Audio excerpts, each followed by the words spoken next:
नमस्कार प्यारे बच्चों, आज हम आप लोगों के लिए नरेशन में हम दो नियम लाए हैं। उस नियम के बारे में हम लोग आज जानकारी हासिल करेंगे। नरेशन के वाक्यों को हम कितने नियम से बदल सकते हैं, वो है दो प्रकार का नियम। तो आइए इसको पढ़ने से पहले you welcome my YouTube channel पासा @education @। तो प्यारे बच्चों, आइए हम लोग मेन विषय वस्तु पर चलते हैं।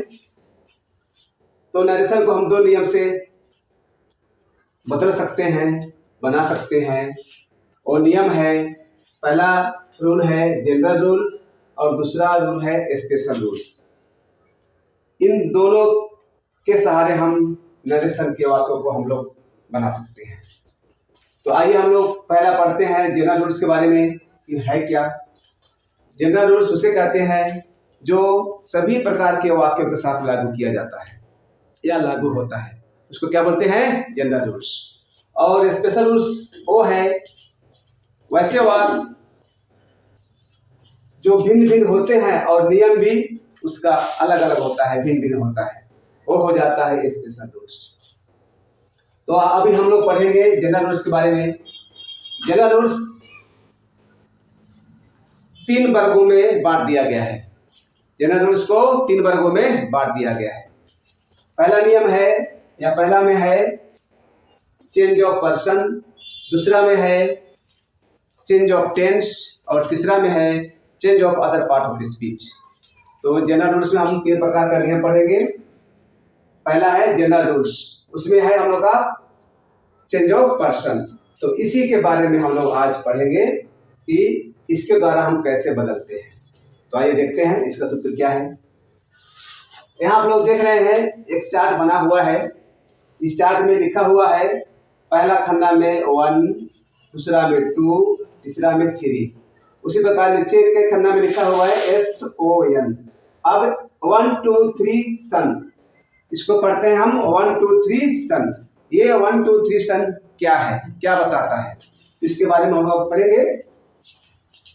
1 2 3 ये रिपोर्टेड स्पीच का सब्जेक्ट है। कहाँ का, रिपोर्टेड स्पीच का। और नीचे लिखा हुआ है SON सन, ये है रिपोर्टिंग वर्ब का। ये रिपोर्टिंग वर्ब में देखने को मिलता है। और 1 2 3 रिपोर्टेड स्पीच में मिलता है, जो इन्वर्टेड कॉमा के अंदर रहता है।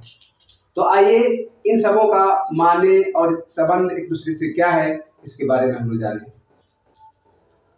1 माने फर्स्ट पर्सन जो रिपोर्टेड स्पीच में रहता है।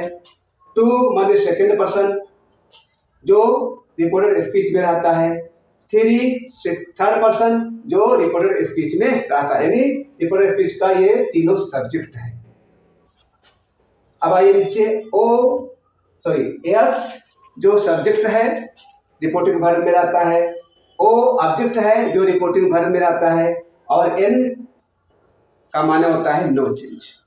अब ये तीनों का आपसी संबंध क्या है, उसके बारे में हम लोग जाने।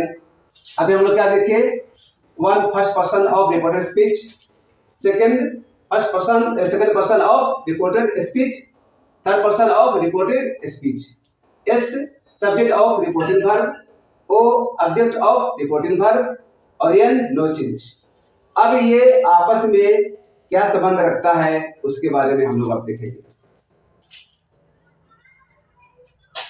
फर्स्ट पर्सन यानी 1, जब हम डायरेक्ट स्पीच से इनडायरेक्ट स्पीच में बदलेंगे, तो हम पीछे चैप्टर में हम लोग पढ़े हैं कि यदि रिपोर्टिंग वर्ब पास्ट टेंस में हो और रिपोर्टेड स्पीच का सब्जेक्ट फर्स्ट पर्सन हो, तो हम उसको डायरेक्ट से इनडायरेक्ट में बदलेंगे। तो फर्स्ट पर्सन को हम रिपोर्टिंग वर्ब के सब्जेक्ट के अनुसार बदल देते हैं। उसी प्रकार यदि रिपोर्टेड स्पीच में सेकंड पर्सन रहेगा, तो हम डायरेक्ट से इनडायरेक्ट में बदलेंगे, तो रिपोर्टिंग वर्ब के ऑब्जेक्ट के अनुसार बदल देंगे। और यदि रिपोर्टेड स्पीच में थर्ड पर्सन रहेगा, तो हम उसको डायरेक्ट से इनडायरेक्ट में जब बदलेंगे तो नो चेंज, एन कहता है नो चेंज, कोई परिवर्तन नहीं करेंगे। यानी कहने का मतलब जब रिपोर्टेड स्पीच में subject first person, second person, third person रहेगा तो उसको डायरेक्ट से इनडायरेक्ट में बदलने के लिए फर्स्ट पर्सन को रिपोर्टिंग वर्ब के सब्जेक्ट के अनुसार बदल देंगे, सेकंड पर्सन को रिपोर्टिंग वर्ब के ऑब्जेक्ट के अनुसार बदल देंगे और थर्ड पर्सन को कोई परिवर्तन नहीं करेंगे। 1 2 3 होगा रिपोर्टेड स्पीच का सब्जेक्ट और यस ओन हो गया रिपोर्टिंग वर्ब का सदस्य। ठीक है, तो इस नियम के अनुसार हम लोग बदल देते हैं जनरल रूल में पहला नियम चेंज ऑफ पर्सन को। और आज हम नरेशन के इस चैप्टर में, इस लेसन में प्यारे बच्चों यहीं तक रहेगा। इन्हीं शब्दों के साथ हम अपनी लेसन को स्टॉप करते हैं और आप लोगों से रिक्वेस्ट है, यदि मेरी वीडियो आपको अच्छा लगे तो सब्सक्राइब करना, लाइक करना, शेयर करना और बेल आइकन को प्रेस करना ना भूलें। Thank you very much.